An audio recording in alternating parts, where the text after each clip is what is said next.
अरे विमला, आज तूने बड़ी जल्दी पूजा खत्म कर ली। अरे भाई, करेगी क्यों नहीं?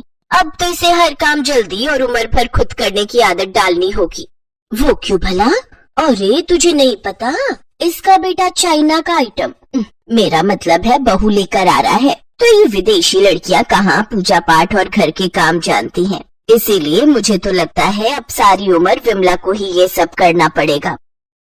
अरे नहीं नहीं, मेरा बेटा बहुत समझदार है, वो एकदम सही लड़की ही चुनकर लाया होगा। देखना तुम सब, मेरी बहू सबसे अलग होगी। हाँ भाई, अलग तो होगी ही, चीनी आंखों वाली।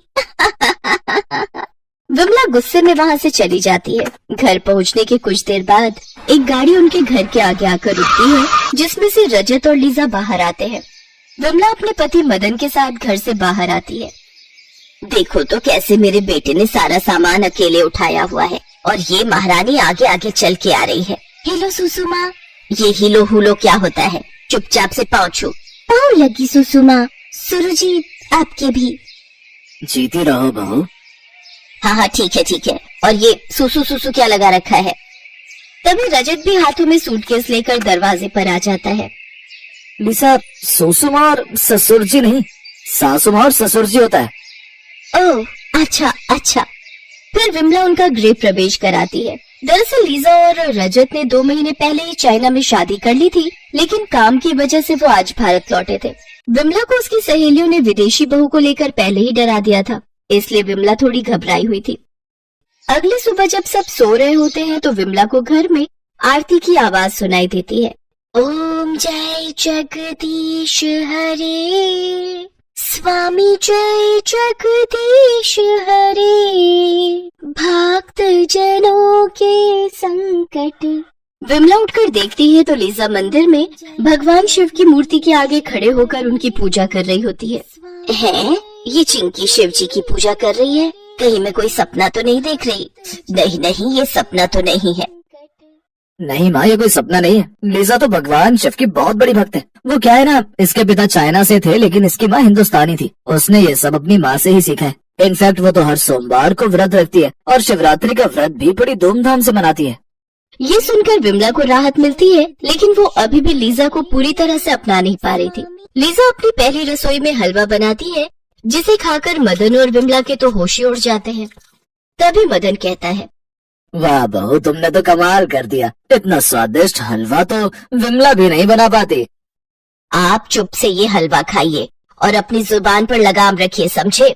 सच तो ये था कि विमला को भी हलवा बहुत पसंद आया था, लेकिन वो लीजा की तारीफ करके उसे सर पर नहीं चढ़ाना चाहती थी। ऐसे ही एक रोज लीजा रजत से, रजत, हमको इंडिया आया हुआ कितने दिन हो गया, लेकिन हम अभी तक कहीं घूमने नहीं गया। हाँ तो कहो ना लीसा, तुम्हें कहाँ चलना है? हमको भगवान शिव की नगरी काशी विश्वनाथ जाने को मांगता, और हम चाहता कि सासू माँ और ससुर जी भी हमारे साथ चलता। ठीक है, तो मैं आज ही ट्रेन की 4 टिकट्स बुक करवा लेता हूँ। फिर वो सभी काशी विश्वनाथ भोलेनाथ के दर्शन करने के लिए चले जाते हैं और भोलेनाथ के दर्शन करते हैं। वाह, कितनी शांति है यहाँ। जी तो चाहता है यहीं आकर बस जाए। सच कहती हो विमला। अच्छा चलो ना विमला, जब तक रजत और लीसा प्रसाद लेकर आते हैं तब तक हम वहाँ घाट पर चलकर फोटो खिंचवाते हैं।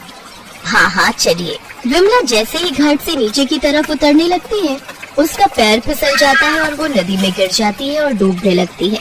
आह, बचाओ बचाओ। विमला विमला, अरे कोई मेरी विमला को बचाओ रे।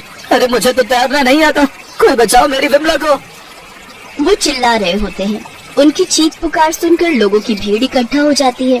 तभी उस भीड़ में से लीजा निकल कर आती है और नदी में छलांग लगाती है। फिर विमला को सुरक्षित नदी से बाहर निकाल कर ले आती है। विमला, तुम ठीक हो ना? जी जी लीजा बेटी, तुम्हारा बहुत बहुत शुक्रिया। आज तुम्हारी वजह से मैं सही सलामत हूँ।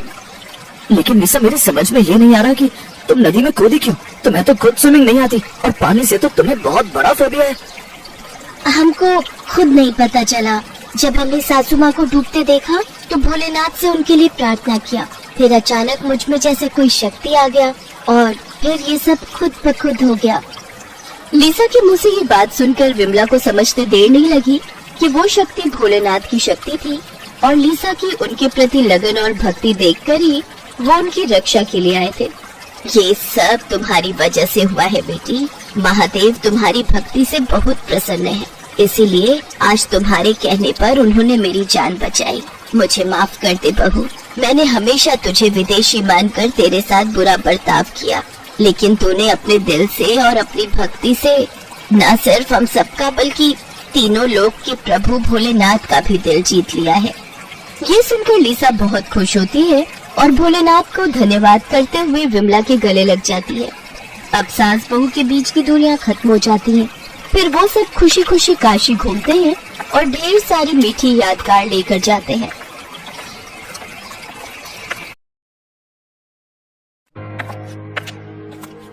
तपस्या अपने माता पिता के साथ भानपुर गांव में रहती थी। तपस्या बचपन से ही भगवान शिव की भक्ति करती थी। उसका नियम था रोजाना सुबह सुबह शिव मंदिर में जाना और पूरे मंदिर की साफ सफाई करके शिवलिंग की पूजा करना। तपस्या के पिता किसान थे। एक छोटी सी जमीन पर जो थोड़ा बहुत अनाज उगता उसे बेचकर थोड़े बहुत पैसे कमा लेते थे। तपस्या 12वीं पास थी। पैसों की तंगी के कारण वो शहर पढ़ने नहीं जा सकी। गांव में ही रहकर वो बच्चों को एक आंगनबाड़ी स्कूल में पढ़ाती थी। सबसे प्यार से बोलना, बड़ों की इज्जत करना उसके स्वभाव में शामिल था। एक दिन, अरे तपस्या बेटिया, आज बड़ी सुबह सुबह मंदिर की साफ सफाई कर दी। जी पंडित जी, आज स्कूल के बच्चों की परीक्षा का दिन है, थोड़ा जल्दी स्कूल पहुंचना है तो सोचा आज तड़के ही उठ जाऊं। अच्छा पंडित जी, अब मैं चलती हूँ। खुश रह बेटिया, बड़ी प्यारी बच्ची है, भगवान भोलेनाथ की परम भक्त है ये अपनी तपस्या। तपस्या स्कूल पहुंचने के लिए जल्दी में थी। अचानक वो किसी से टकरा जाती है। अरे इतनी जल्दी में कहाँ जा रही हो तपस्या? मेरे सामने से हट जाओ गजेंद्र, वरना मैं पिताजी को बोलकर ठाकुर साहब से तुम्हारी शिकायत लगा दूंगी। अरे तू क्या शिकायत लगवाएगी? तेरी बात ठाकुर साहब मानेंगे तब ना, जाकर देख ले ये भी। गजेंद्र ठाकुर का खास नौकर था। वो तपस्या को हर समय आते जाते तंग करता था। तपस्या इन बातों से बहुत दुखी होती थी। अब उसने अपने पिता को बोल ही दिया, बापू ये गजेंद्र की हरकतें बढ़ती जा रही हैं। जब देखो राह में रास्ता रोककर परेशान करता है। तू परेशान मत हो बेटा, मैं अभी ठाकुर के पास जाता हूँ और इस बारे में बात करता हूँ। राम प्रसाद ठाकुर भान सिंह के पास जाता है और गजेंद्र की सारी बात बताता है।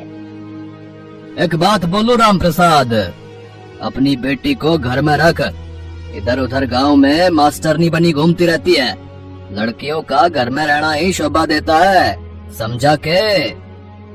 बेचारा राम प्रसाद एक गरीब किसान था, ज्यादा कुछ बोल नहीं सकता था। ठाकुर से गांव में सब डरते थे। वो चुपचाप वहाँ से चला जाता है। एक दिन शिव मंदिर के बाहर गजेंद्र फिर से तपस्या का रास्ता रोक लेता है और तपस्या का हाथ पकड़ने की कोशिश करता है। तपस्या उसे चांटा लगा देती है। गजेंद्र गुस्से में आ जाता है। मैं तुम्हें पुलिस के हवाले कर दूं, इससे पहले यहाँ से चले जाओ। देख लूंगा तुझे, बस एक मौका हाथ लगने दे। गजेंद्र गुस्से में भरा वहाँ से चला जाता है। तभी पंडित जी बाहर आ जाते हैं। अरे तपस्या बेटिया, ये गजेंद्र एक नंबर का गुंडा है, इसके मुंह ना ही लगो तो अच्छा है। अब अपना मन मत खराब कर बेटिया। अच्छा, अब परसों शिवरात्रि है तो मंदिर में ठाकुर साहब सोने का कलश और माँ पार्वती को सोने के गहने चढ़ा रहे हैं। बहुत बड़ा भंडारा होगा। अपने माँ बाबू को भी दर्शन के लिए मंदिर लेती आना बेटिया, ठीक है ना? ठीक है पंडित जी, मैं ले आऊंगी। शिवरात्रि के दिन ठाकुर भान सिंह शिवलिंग पर सोने का कलश और माँ पार्वती को सोने के गहने चढ़ाता है। भीड़ के कारण तपस्या अपने माँ बापू के साथ मंदिर के बाहर ही खड़े होकर दर्शन करती है। अगले दिन तपस्या सुबह सुबह मंदिर की सफाई करके स्कूल चली जाती है। पीछे से, अरे माँ पार्वती के गहने कहाँ हैं? मंदिर में चोरी हो गई। गहनों की चोरी किसने की? ठाकुर साहब को बताता हूँ। पंडित दौड़ता दौड़ता ठाकुर के पास जाता है। ठाकुर साहब, माँ पार्वती के गहने चोरी हो गए। क्या अरे किसकी हिम्मत है जो इस गांव के मंदिर में मेरे द्वारा चढ़ाए गए गहनों को चोरी कर ले? पिताजी मुझे टॉफी खानी है, अभी इसी वक्त। अरे ठकुराइन, अरे ये बंसी को अंदर ले जा, यहाँ जरूरी बात चल रही है। ठाकुर का बेटा बंसी कुछ साल पहले सिर में आई चोट के दौरान मंद बुद्धि हो गया था। बहुत इलाज कराने के बावजूद भी वो ठीक नहीं हुआ था। अरे ओ गजेंद्र, आज जरा जीप निकाल, मंदिर में गहनों की चोरी हो गई है। पिताजी मैं भी आपके साथ चलूंगा। अरे अभी हम काम से जा रहे हैं, ठकुराइन इसे अंदर लेके जा। नहीं मैं भी चलूंगा, मुझे जाना है जीप पर घूमने। अच्छा अच्छा चल बैठ जा, तू ना मानेगा आज। ठाकुर मंदिर पहुंचता है और आसपास में सभी से पूछताछ की जाती है, पर कोई भी जवाब नहीं मिलता। आखिर चोर है कौन? अरे ऐसी हिम्मत कौन कर सकता है? ठाकुर साहब, ये पता चल जाए कि आज सुबह सुबह मंदिर कौन आया था, बस वही मंदिर के गहनों का चोर है। ये ठीक रहेगा। क्यों पंडित जी, सबसे पहले सुबह सुबह कौन मंदिर आता है, कुछ पता है के? ठाकुर साहब, सुबह सुबह तो बस तपस्या बिटिया ही मंदिर की साफ सफाई करने आती है और पूजा पाठ करके चली जाती है, पर उसे तो ये कार्य करते हुए बरसों बीत गए। अरे पंडित जी, इंसान की नियत बदलते देर नहीं लगती। अरे तपस्या को अभी बुलवाओ। ठाकुर अपने एक आदमी को तपस्या के घर भेजता है। तपस्या कहाँ है? उसे ठाकुर साहब ने अभी इसी वक्त शिव मंदिर बुलाया है। मेरी बेटी को ठाकुर साहब बुला रहे हैं, पर क्यों? सुनो जी तपस्या के बापू, तपस्या को ठाकुर साहब ने बुलाया है। अब क्या काम है ठाकुर साहब को तपस्या से? पता नहीं, मंदिर में गहनों की चोरी के सिलसिले में पूछताछ करनी है शायद। मुझसे पूछताछ करनी है? जल्दी चलो, ठाकुर साहब गुस्सा करेंगे, जल्दी चलो। चलो बापू, पता नहीं मुझसे क्या काम है। तपस्या शिव मंदिर पहुंचती है। अरे तपस्या, सच सच बता दे, मंदिर के गहने तूने कहाँ छिपाए हैं? कौन से गहने ठाकुर साहब? मैंने कोई गहने नहीं चुराए। सुबह तो माँ पार्वती के ऊपर गहने थे जब मैं आई थी। तो क्या गहनों को जमीन निकल गई या आसमान खा गया? सीधी तरह बता दे गहने कहाँ हैं? ठाकुर साहब, मेरी बेटी ने कोई चोरी नहीं की, हमारा विश्वास कीजिए। मेरी बेटी परम शिव भक्त है, वो भला ऐसा घिनौना काम क्यों करेगी? अरे चल हट रे, ठाकुर साहब के आगे आंसू मत बहा। ये लड़की अभी गहने वापस करेगी। हे भोलेनाथ, मैंने आपकी सच्चे मन से हमेशा पूजा की है। आज आपकी भक्त को चोर कहा जा रहा है, वो भी आपके ही मंदिर की चोरी। हे शिव शंकर, मेरी सहायता करो। अरे ऐसे भगवान सुनने लगे तो मैं सबसे ज्यादा दान पुण्य करता हूँ, समझी के? मेरे बंसी के लिए कितने इलाज किए और कब से इस शिव मंदिर में दान कर रहा हूँ, मेरी तो आज तक नहीं सुनी। मेरा इकलौता बेटा बंसी इतने सालों से ठीक नहीं हुआ, क्या तेरे शिव शंकर तेरी ज्यादा सुनते हैं के? हैं? तो बोल उन्हें मेरे बंसी को ठीक कर दें।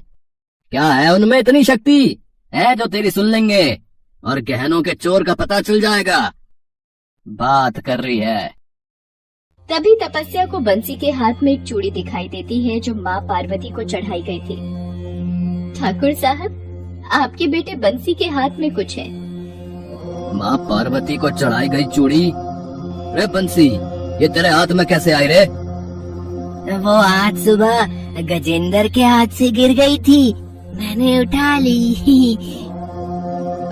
ये झूठ बोल रहा है ठाकुर साहब, अब बंसी ने कहीं और से ले ली होगी। आप इस पागल की बातों पर विश्वास मत कीजिए ठाकुर साहब।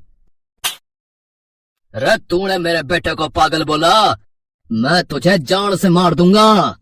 मंदिर के गहनों की चोरी तूने की है, मैंने तुझे अपने घर में पनाह दी, नौकरी दी, तू मेरी ही थाली में छेद कर रहा है।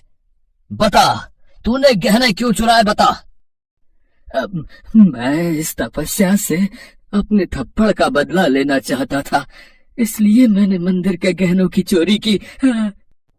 तू मेरी आंखों के सामने से इसी वक्त चला जा, वरना मुझसे बुरा कोई नहीं होगा। गजेंद्र तिलमिलाता हुआ वहाँ से चला जाता है। मंदिर के गहनों का असली चोर मिल गया था। तपस्या बेटिया, मैंने तेरी शिव पूजा की शक्ति देखी है मेरी बेटी। मेरे बेटे को ठीक करने के लिए भी एक बार अपने भगवान शंकर को विनती कर दे। ठाकुर साहब, एक बार बंसी से बोलिए कि शिवलिंग के आगे माथा टेके और मन से भोलेनाथ को पुकारे, देखना वो जरूर सुनेंगे। ठाकुर बंसी को शिवलिंग के आगे माथा टेकने को बोलता है और भोलेनाथ को पुकारता है। हे नीलकंठ भोले भंडारी, रे डमरू वाले, मेरी बंसी को ठीक कर दे। मेरी विनती सुन ले रे बाबा अमरनाथ। ठाकुर के साथ साथ सब लोग शिवलिंग के आगे हाथ जोड़कर खड़े थे कि तभी पिताजी, क्या हुआ? आप ध्यान मग्न हो गए? मैंने तो कब की पूजा कर भी ली। आपको पता है आज दूसरे गांव के जमींदार आने वाले हैं। रे मेरा बच्चा, अरे तू ठीक हो गया? हे शिव शंभू, हे भोलेनाथ, अरे आपकी महिमा अपरंपार है। आज ये सब तपस्या बेटी तेरे ही कारण हो पाया है। ये सब मेरे भोलेनाथ की कृपा है। इनसे सच्चे मन से कुछ भी मांगो तो इच्छा पूरी करते हैं। तपस्या बेटिया, मैंने तुझ पर चोरी का गलत इल्जाम लगा दिया, उसके लिए मुझे माफ कर दे मेरी बेटी। ठाकुर साहब, आज आपका बेटा ठीक हो गया, मुझे इसी बात की खुशी है। ठाकुर साहब, अब हम चलते हैं। तपस्या की माँ भी घर में चिंतित होगी। रे राम प्रसाद, आज तपस्या की भक्ति के कारण मेरे बेटे को जीवन मिला है। मैं चाहता हूँ तपस्या मेरे घर की बहू बने। मेरे बंसी की शादी मैं तुम्हारी बेटी तपस्या से करना चाहता हूँ। ये सब सुनकर रामप्रसाद की आंखों में खुशी के आंसू आ जाते हैं। घर जाकर वो सारी बात तपस्या की माँ को बताता है और कुछ दिनों बाद शिव मंदिर में तपस्या और बंसी की शादी हो जाती है। गजेंद्र को अपने किए की सजा मिल जाती है। मंदिर के सारे गहने वापस मिल जाते हैं। तपस्या की शिव पूजा सफल हो जाती है और शादी के बाद बंसी और तपस्या खुशी खुशी रहने लगते हैं। ठाकुर भी अपने बेटे को सही सलामत देखकर खुश हो जाता है और उस दिन से ठाकुर का स्वभाव भी सब गांव वालों के लिए अच्छा हो जाता है। तपस्या के माँ बापू भी अपनी बेटी का घर बसा देखकर शिव जी को धन्यवाद देते हैं।